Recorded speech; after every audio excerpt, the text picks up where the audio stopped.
오늘은 사순절 첫 번째 주일입니다. 사순절 렌터라는 절기는 몸과 마음을 정결하게 하고 부활절을 준비하는 우리 기독교 절기입니다. 올해는 지난 5일 제예수요일부터 4월 20일 부활주일까지 계속됩니다. 이 기간 동안 우리 믿음의 선배들은 예수 그리스도의 고난을 묵상하면서 매일 성경을 읽거나 참회와 금식 기도를 했습니다. 우리 교회에서는 매년 특별 새벽 기도회를 하고 있는데 올해는 요한을 따라 그리스도에게로 라는 주제로 요한복음을 함께 읽어나가고 요한복음 필사도 병행하게 될 것입니다. 여러분, 요한복음은 다른 복음서, 공간복음서와는 다르게 예수님이 누구신가에 집중하고 있습니다. 그래서 예수님이 행하신 기적을 요한복음은 표적이라고 부릅니다. 예수님이 바로 하나님께서 보내신 그리스도이심을 드러내는 표적이다라고 말하면서 표적 7가지를 소개합니다. 또 예수님께서 자신의 정체성을 드러내신 나는 무엇이다 에고 에이미라는 말씀이 요한복음에는 7번 나옵니다. 에고 에이미라고 하는 헬라어는 영어로 번역하면 I am who I am 이라고 할 수 있습니다. 히브리어로는 야훼라고 번역할 수 있습니다. 요한복음은 이것을 통해 예수님이 몸을 입고 이 땅에 오신 바로 하나님이시다라는 것을 증언합니다. 저는 이번 사순절에 이 7개의 에고의 의미에 대해서 설교를 할 것입니다. 오늘은 그 첫 번째 에고의 의미, 나는 생명의 떡이다. 에고의 의미, 호, 아르토스, 테스, 조에스 라는 이 말씀을 여러분과 나누기를 원합니다. 얼마 전에 저는 어느 목사님이 엘비스, 예수, 코카콜라라는 제목으로 쓴 글을 읽어보았습니다. 이 글의 제목이 제 눈을 끌었어요. 이 제목은 텍사스 출신의 작가인 프리드맨이 쓴 책 엘비스, 예수 그리고 코카콜라라는 책에서 따온 제목입니다. 그런데 이 글을 쓴 목사님은 작가는 왜 이 세 사람의 이름을 책 제목으로 삼았을까라고 묻고는 이 세 이름이야말로 오늘날 우리 현대인들이 가장 많이 목말라 하는 세 가지 갈증을 대변하고 있다라고 설명을 했습니다. 먼저 엘비스 프레슬리는 현대인의 연애 오락 문화를 대변해 줍니다.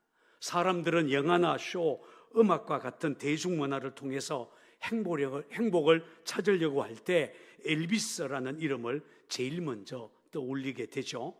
그만큼 엘비스는 연예계에 있어서 하나의 전설입니다.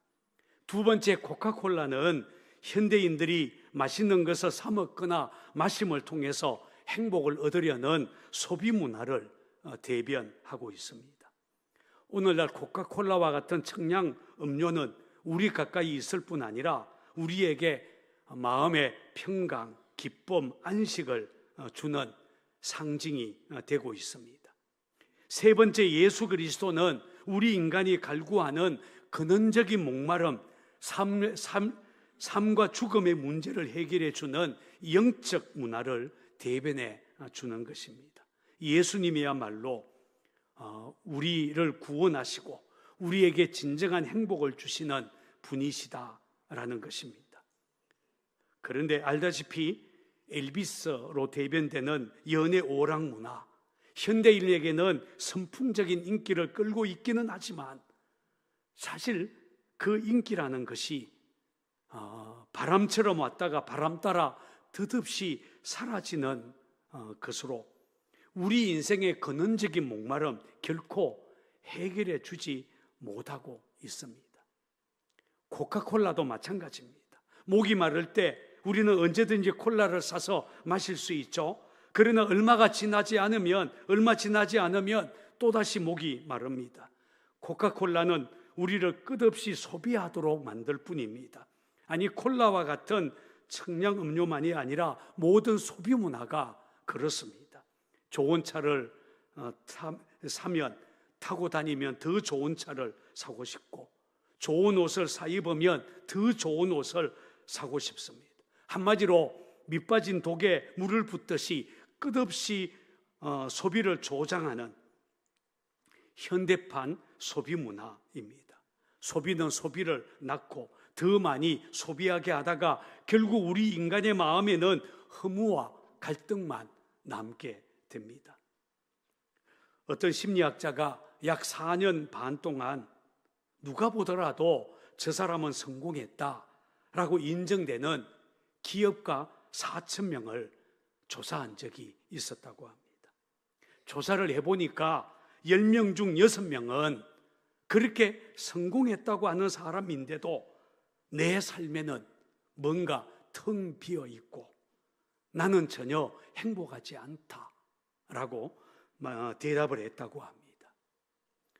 무슨 말입니까? 외적인 성공이 내적인 행복과 만족을 주는 것이 아니라는 말입니다. 세상의 인기, 세상의 소비는 결코 우리 인간을 행복하게 하는 것이 아니라 잠깐 있는 것에 불과합니다. 역사상 10손가락 안에 꼽히는 대제국이었던 에스파냐, 로마 제국을 무너뜨리고 유럽을 점령했던 전쟁 영웅 나폴레옹은 숨을 거두기 얼마 전에 자신의 인생을 이렇게 해고했다고 전해집니다. 내 생애에 행복한 날은 단 6일밖에 존재하지 않았다. 전쟁의 영웅이고 불가능은 없다, 이런 유명한 말을 남긴 황제 나폴레옹과는 전혀 어울리지 않는 말이에요. 반면에 빛의 천사로 불리는 헬렌 켈러 여사는 노년에 자신이 살아온 인생에 대해 내 인생에서 행복하지 않았던 날은 단 하루도 없었다라고 말했다고 전해집니다. 보지도 듣지도 말하지도 못하는 삼중고, 선천적인 장애를 안고 태어났지만 하나님을 만나고 난 이후에 평생을 다른 사람을 섬기며 살았던 헬렌 켈러의 삶이야말로 온 유럽을 정복했던 황제 나폴레옹의 인생보다 더 훌륭하고 값진 인생을 살았다라고 말할 수 있다는 것입니다. 그렇습니다. 하나님을 만나지 못하면 세상의 전부를 가진다 해도 결코 참된 행복 맛볼 수 없습니다. 그래서 성 어거스틴은 그의 책 고백록에서 이런 고백을 합니다. 당신은 우리를 당신을 향하여 살도록 창조하셨으므로 우리 마음이 당신 안에서 안식을 얻을 때까지 평안하지 않습니다. 오직 예수 그리스도, 영원한 생명의 떡으로 오신 예수님만이 우리 인생에 참된 만족 주실 수 있다라는 것입니다. 그래서 예수님은 야곱의 우물가에서 사마리아 여인을 만났을 때에 이렇게 말씀하셨습니다. 이 물을 마시는 자마다 다시 목마르느니와 내가 주는 물을 마시는 자는 영원히 목마르지 아니하리니 내가 주는 물을 마시는 자는, 내가 주는 물은 그 속에서 영생하도록 솟아나는 샘물이 되리라. 오늘 우리가 읽은 본문 35절에서도 이렇게 말씀하셨습니다. 다 찾아서 같이 한번 읽어보겠습니다. 시작. 예수께서 이르시되 나는 생명의 떡이니 내게 오는 자는 결코 줄이지 아니할 터이요 나를 믿는 자는 영원히 목마르지 아니하리라. 주님은 내가 생명의 떡이다. 내게 오는 자 줄이지 않을 것이고 나를 믿는 자 목마르지 않을 것이다 라고 하셨습니다. 여기서 생명의 떡이란 우리 영혼을 위한 양식, 우리에게 생명을 주는 양식이라는 뜻으로 읽을 수 있습니다. 우리는 이 말씀을 잘 이해하기 위해 무엇보다도 먼저 생명이라는 말을 주목할 필요가 있습니다. 신약 성경에 생명으로 번역할 수 있는 단어가 몇 가지가 나오는데 우선 육체의 생명을 의지하는 푸시케라고 하는 단어가 있습니다. 이 단어는 생물학적인 생명을 의미해요. 숨을 쉬고 맥박이 뛰고 체온이 유지되고 신진대사가 제대로 작동할 때 우리는 살아있네라고 말합니다. 육체적인 생명이 있다는 거예요. 그러나 이런 생명은 사람만이 아니라 동물도 식물도 심지어 아메바 같은 단세포 생물들도 다 가지고 있는 것입니다. 예수님께서 그러므로 내가 너희에게 말한다. 목숨을 부지하려고 무엇을 먹을까 무엇을 마실까 걱정하지 말고 몸을 감싸려고 무엇을 입을까 걱정하지 말아라. 목숨이 음식보다 소중하지 아니하냐라고 하셨을 때 여기서 목숨으로 번역된 말이 바로 푸시케라고 하는 단어입니다. 그런데 오늘 본문에서 예수님이 사용하신 생명이라는 말은 헬라어 다른 단어입니다. 헬라어로 조에라고 하는 단어입니다. 이 말은 푸시케하는 질적으로 다른 생명, 영적 차원의 생명을 지칭하는 말입니다. 예수님을 주로 믿고 구원받은 사람들이 하나님과의 관계에서 누리는 생명입니다. 하나님께서 예수 믿는 우리 안에 주신 영적 생명이요 죽음으로 끝나지 않은 영원한 생명이기 때문에 때로는 영생이라고 번역되어집니다. 이 영생 생명에 대해 요한일서 5장 11절 12절은 이렇게 말합니다. 또 증거는 이것이니 하나님이 우리에게 영생을 주신 것과 이 생명, 이 조예가 그의 아들 안에 있는 그것이니라. 아들이 있는 자에게는 생명, 조예가 있고 하나님의 아들이 없는 자에게는 생명, 조예가 없느니라. 여러분, 예수님이 그 안에 있는 사람, 다시 말해서 구원받은 사람들에게는 이 생명, 조예가 있지만 그렇지 않는 사람들에게는 없다라고 성경은 딱 잘라 말합니다. 하나님이 보실 때에는 그 안에 예수님이 있는 사람들, 그들만이 살아있는 사람입니다. 그 안에 예수가 없는 사람은 사람들 눈에는 살아있는 것처럼 보이지만 하나님의 눈에는 죽은 사람일 뿐이다 라는 말씀입니다. 두 번째 우리가 주목해야 될 것은 떡이라는 단어입니다. 여기서 떡은 양식을 의미합니다.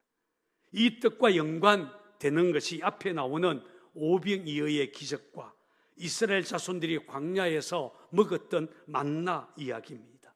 아마 여러분은 오병이어의 기적을 다 아실 것입니다.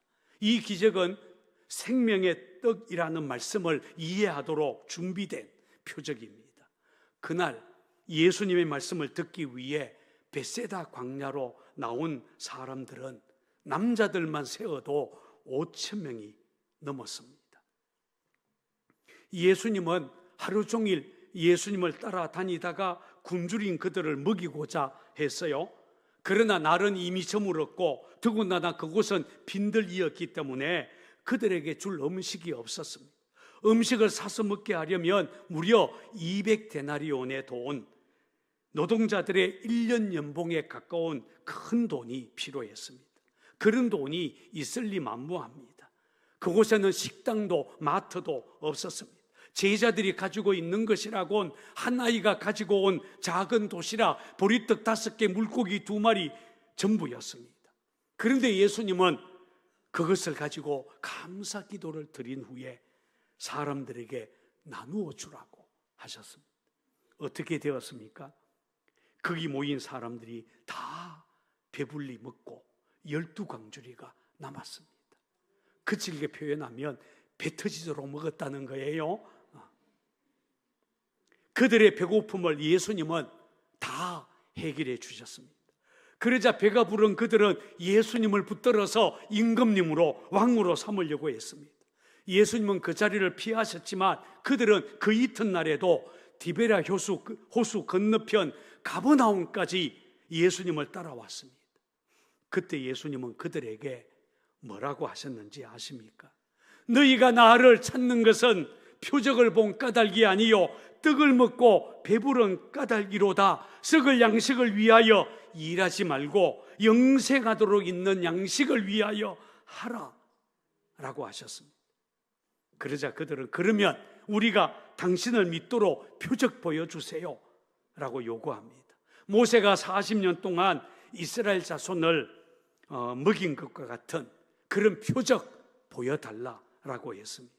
그때 예수님은 모세가 하늘로부터 떡을 준 것이 아니라 내 아버지께서 너희에게 참 떡을 주시나니 하나님의 떡은 하늘에서 내려 세상에 생명을 주는 것이니라 라고 했어요. 그들이 주여 그러면 그런 떡 항상 우리에게 주세요 라고 하자 그때 예수님이 하신 말씀이 바로 오늘 본문이에요. 나는 생명의 떡이다. 내게 오는 자 결코 줄이지 않는다. 나를 믿는 자 영원히 목마르지 않으리라. 할렐루야. 여러분, 우리 인간에겐 생명의 양식이 필요합니다. 몸을 위하여 떡이 필요한 것처럼 우리 영혼을 위해서 생명의 양식이 필요합니다. 생명의 양식은 육체를 위한 것이 아니기 때문에 물질적인 형태를 띌 수는 없습니다. 영적인 양식입니다.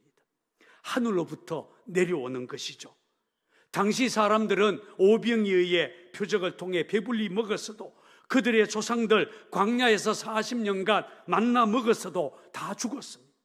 오병이어도 만나도 참된 생명의 양식 아니라는 말입니다.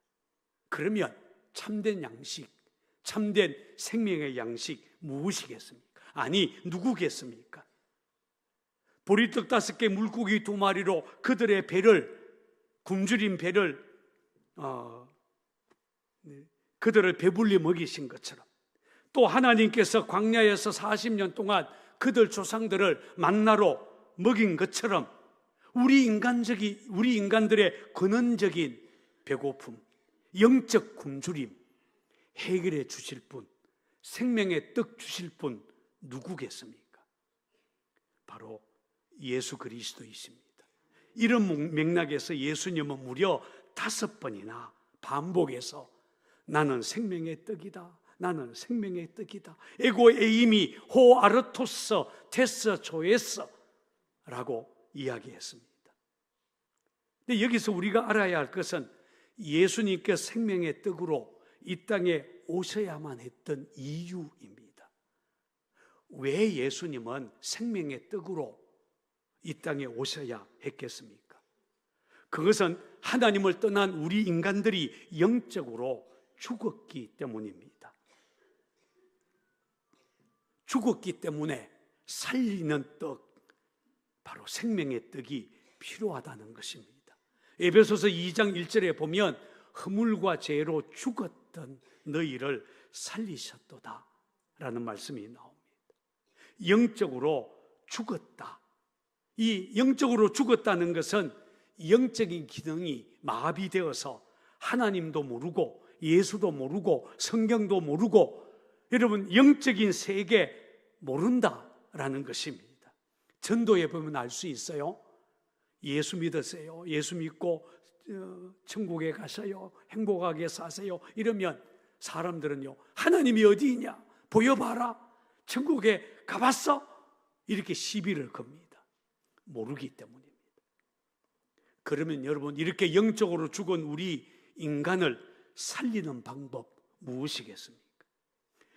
죽음의 원인이 죄이기 때문에 죄를 해결해야, 다시 말해서 죄를 없이 해야 죽은 영을 살릴 수가 있습니다.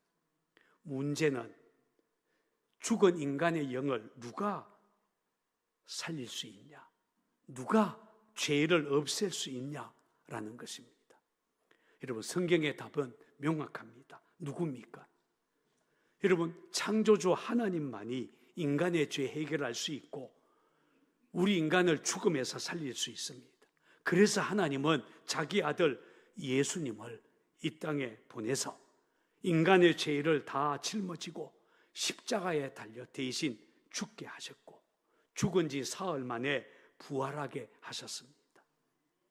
예수님의 십자가만이 죄를 없애는, 우리 인간의 죄를 해결할 수 있는 유일한 하나님의 방법이라는 것입니다.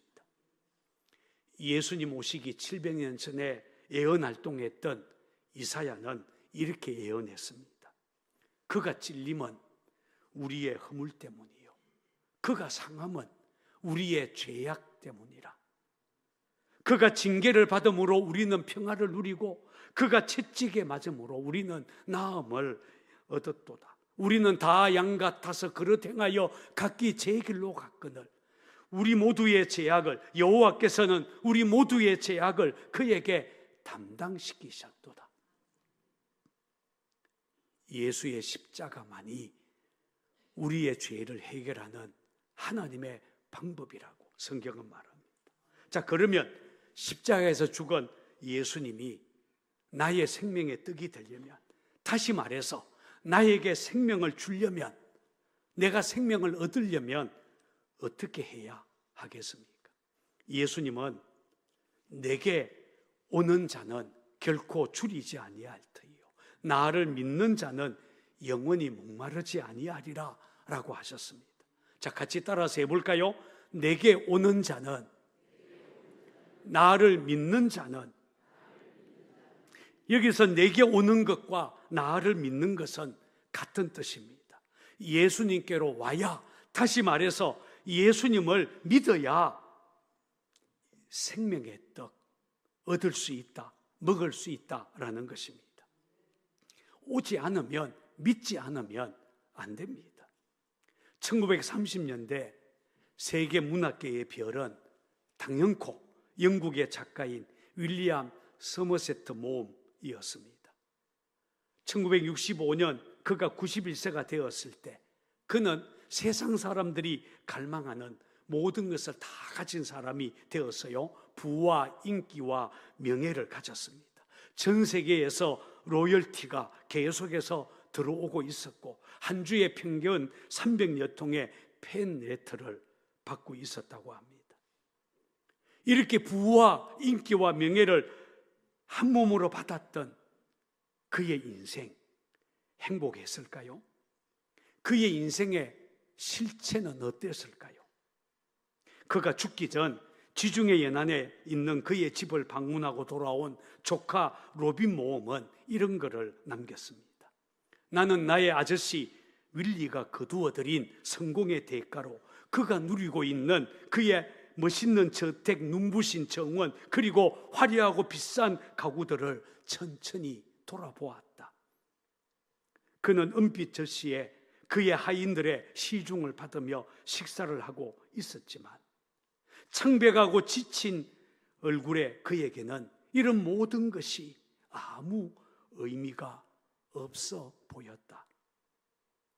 그런데 그 다음날 오후 소파에 몸을 비스듬히 기댄 채로 큰 글씨 성경을 읽고 있다가 그는 갑자기 나에게 이렇게 말을 건넸다. 로빈, 난 자네가 준 성경을 지금 읽고 있다네. 사람이 만일 온 천하를 얻고도 제 목숨을 잃으면 무슨 유익이 있으리요? 라는 말씀을. 그런데 말이야, 난 늦었어. 난 실패했어.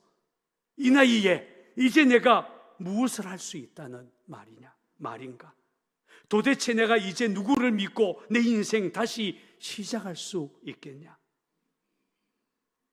서머세트 모음은 죽어가면서 해답을, 성경을 펴고 바로 읽고 있으면서 그 해답이신 예수 그리스도 믿기를, 아니 예수에게 오기를 거부한 것입니다. 생명의 떡이신 예수에게로 오기를 거절하는 것, 이게 그의 인생의 비극이죠.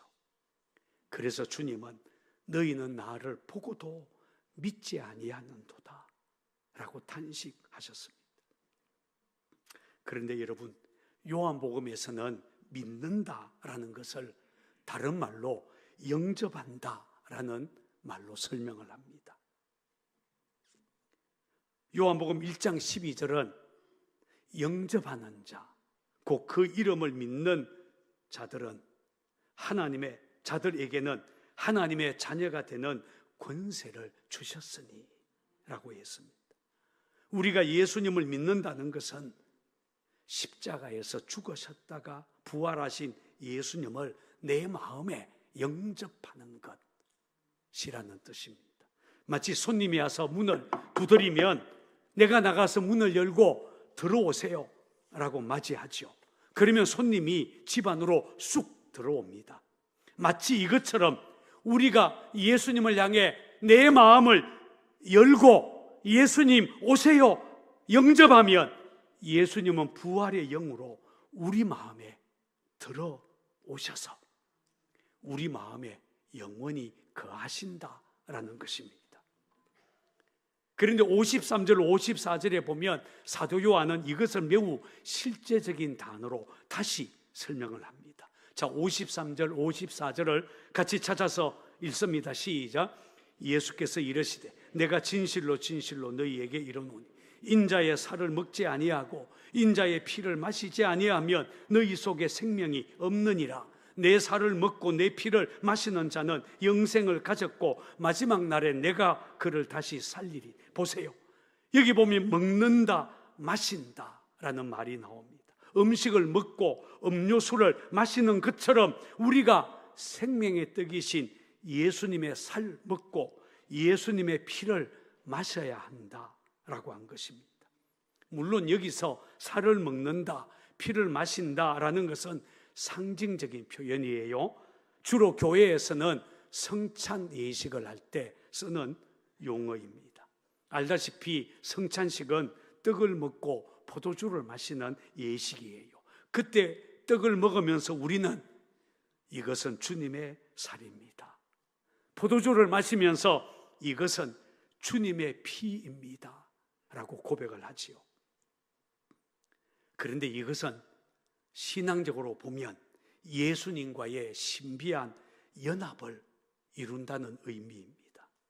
떡이 내 안에 들어와서 내 살이 되고 포도주가 내 안에 들어와서 내 피가 되는 것처럼 성찬을 받을 때 또 내가 예수님을 내 안에 영접하게 되면 예수님이 내 안에 오셔서 나와 온전한 연합, 신비한 연합을 이룬다는 의미입니다. 이렇게 예수님을 영접하면 예수님의 살을 먹고 예수님의 피를 마시면 그 사람이 바로 예수님의 사람, 구원받은 사람이 되는 것입니다. 그런데 여러분, 혹시 예수님을 믿고 영접했는데도, 다시 말해서 예수님의 살을 먹고 예수님의 피를 마셨는데도 내 몸에서 예수님의 모습이 나타나지 않을 수 있을까요? 아니, 대답 좀 해봐요. 예수님의 살을 먹고 예수님의 피를 마셨으니 그분의 살과 피가 내 살이고 내 피가 되었으니 당연히 나를 통해 예수의 모습이 드러나야 되겠죠? 아멘 좀 해봐요. 그래야 되겠지요. 그런데 문제는 예수님의 모습이 드러나지 않는 성도들이 너무 많다는 것입니다. 예수님을 먹고 마셨다면 여러분, 예수님의 성품이 내 성품이 되고 예수님의 사상이 내 사상이 되고 예수님의 능력이 내 능력이 되어야 되겠죠. 여러분, 내가 말을 할 때에 내 말이 예수님을 닮은 말을 하고 내가 행동할 때에 내 행동에서 예수님의 모습이 드러나야 되겠죠. 그게 예수님 영접한 것이고 예수님의 살을 먹고 피를 마시고 온전한 연합을 이루었다라는 뜻이 될 것입니다. 저는 우리 상곡교회 성도들의 삶이 그렇게 되기를 바랍니다. 여러분, 예수님은 생명의 떡입니다. 그 예수님을 우리가 먹고 마시고 더 이상 줄이지도 않고 더 이상 목마르지도 않는 영혼의 평안을 누리는 저와 여러분이 되기를 바랍니다. 이번 사순절 기간 동안 사도 요한이 증언하는 예수 그리스도, 생명의 떡으로 이 땅에 오신 예수님, 내 안에 오셔서 그분이 내 살이 되고 내 피가 되도록, 그래서 내가 예수님과 온전히 연합해져서 나를 통해 예수님이 드러나게 되도록 그렇게 주님을 더 가까이 하는 저와 여러분이 되기를 주의 이름으로 축원을 드립니다.